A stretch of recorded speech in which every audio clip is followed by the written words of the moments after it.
Hello everyone. Today I would like to talk about GRC, governance, risk, and compliance. Three big terms, but important terms for the business. And I would like to cover the pre-architectural assessment that usually we would need to do before we embark on a journey on GRC, or basically the deployment or the implementation of it. I call this as pre-architecture because these are some considerations which are good to look at before we even select a product. Just trying to list out in two different categories. One I would say is business assessment, and the other as product selection. So let me start with the business assessment. Under business assessment, the first item that I have is the risk appetite. It's very important to know the risk appetite before going for a GRC.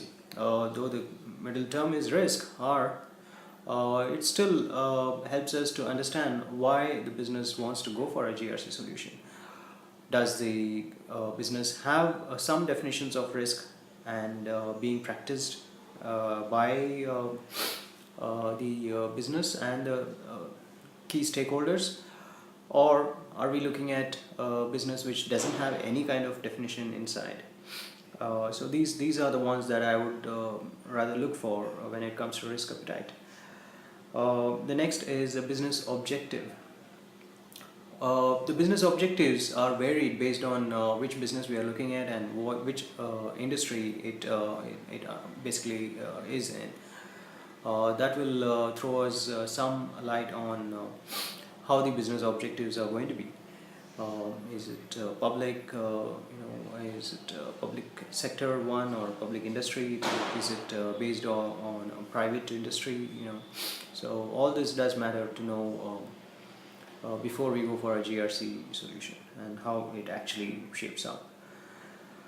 Next in line is organizational structure. Now this is pretty much internal factor for a business, and this is pretty important because GRC solutions typically has quite a lot of workflows, and it also has a lot of action items to be closed by others, and it may be varying between departments or business units, and that's the reason it is very important for us to know the organizational structure that is in place and what kind of control points are already existing inside the organization.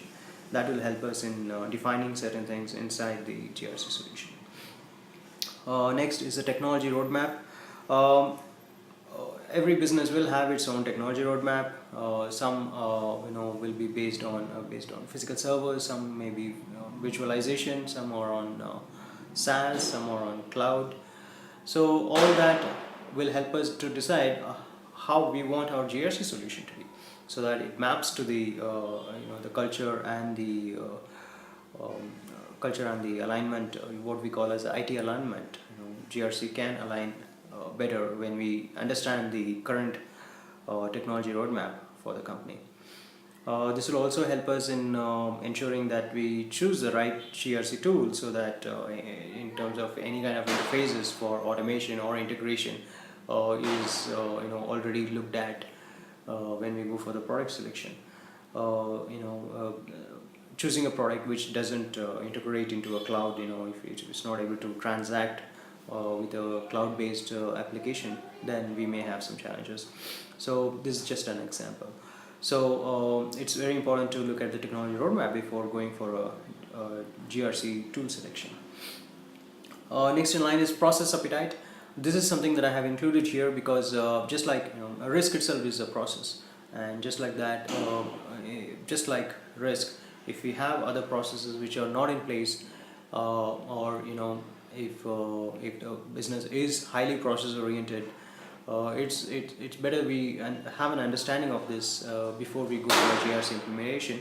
One, because GRC itself might introduce new processes, and two, if the business processes are not captured already, we may have to take some effort to capture it, just for wherever there is a control point which interfaces, or there's a dependency for GRC solution.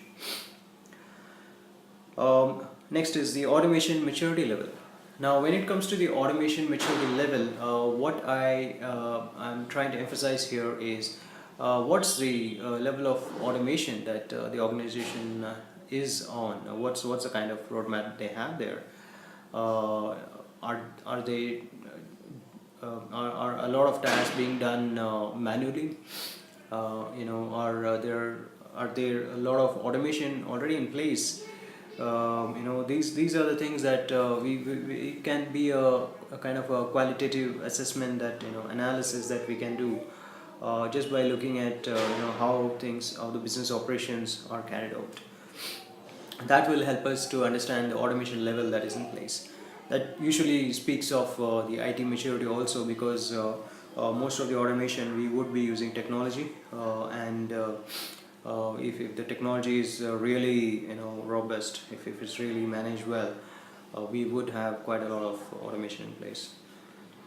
Next is delegatory risks. I've listed it as risk, but it's more or less understanding the delegation model inside the organization. This is important because GRC is bound to have a lot of approvals in place, whether we are talking about IT assets alone, or even in terms of the larger GRC aspect. Who reviews what, when it is reviewed, all this gets embedded into the GRC. And just for that, we need to understand the delegatory model inside the organization. Next in line, and one of the most important one, is the frameworks and certification. This is important because right now in the marketplace we have quite a lot of tools divided into focusing on GRC from different perspectives. So it's important for us to know what are the standards, what are the compliance, what are the certifications that an organization is looking for, and we would need to get them into the G and R part of it. That's the governance and risk part of it, so that all the certifications and the compliance, all the certifications and the reviews, everything gets embedded into the GRC reporting dashboards. Okay, coming out of business assessment, the next part is what I would like to discuss on is the product selection. As I said, the market itself looks at different types of GRC solutions, and based on that we have different vendors giving different types of GRC softwares. And whatever we discussed as part of the business assessment, whatever comes out as the output will form one of the key input for the product selection itself. And that's where even the GRC objectives would get aligned to. So by the time we come into the product selection phase and the GRC objectives, we are already equipped with enough business assessment items that will help us to decide which product to go for. Second in the product selection list is more to do with the support. Just like any other technology product, it's very important for us to understand the product support around the GRC. There's been quite a lot of effort, quite a lot of companies which came up with GRC. Now they have closed shops, or they may not be around.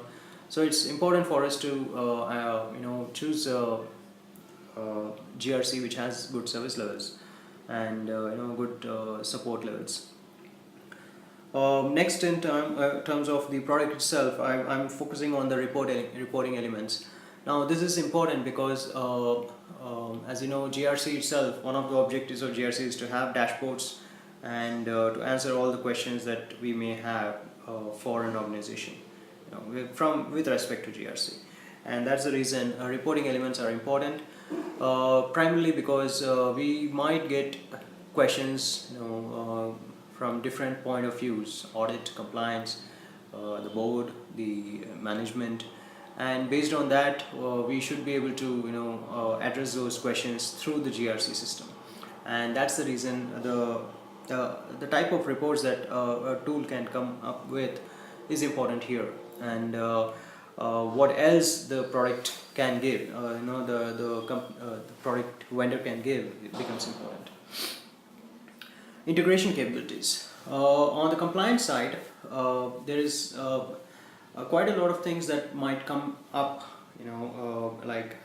it's more or less based on the system integration. We would have a lot of incidents and events and task completions which should get reported back on the GRC side, on the compliance side, and then we get the compliance dashboard. And for that to work well and to really have the automation in, we have to focus on the integration capabilities that a GRC tool can provide.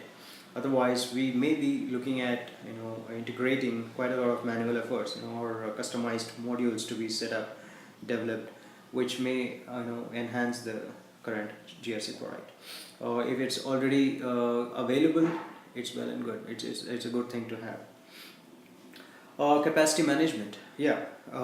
Capacity management becomes important because we would be archiving quite a lot of data year on year, and again, this is part of the compliance requirements to have data archived, and that's the reason it's part of the records management, and that's the reason that we would need good capacity management built around the when as part of the architecting. Also, we may have to think of how we provide the GRC's capacity management.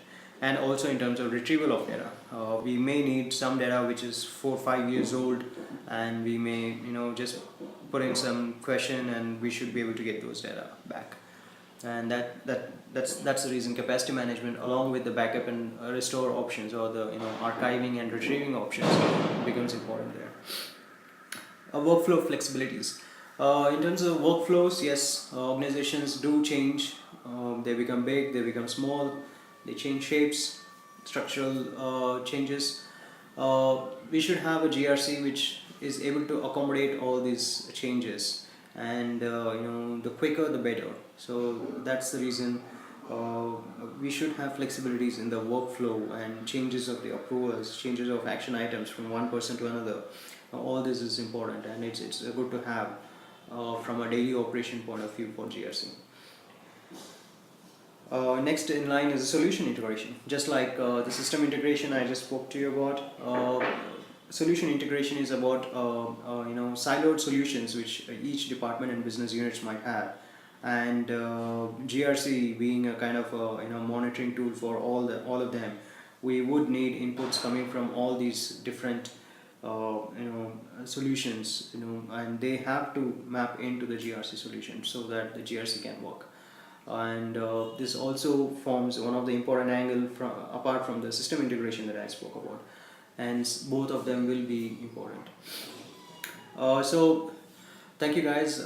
This was my list of a quick list of pre-architectural assessments, and beyond this I would also be sharing a link article that I had published in LinkedIn quite a while back, so you can have a look at that, and can always get back to me through this channel or through the contact details that I have provided on LinkedIn. Thank you.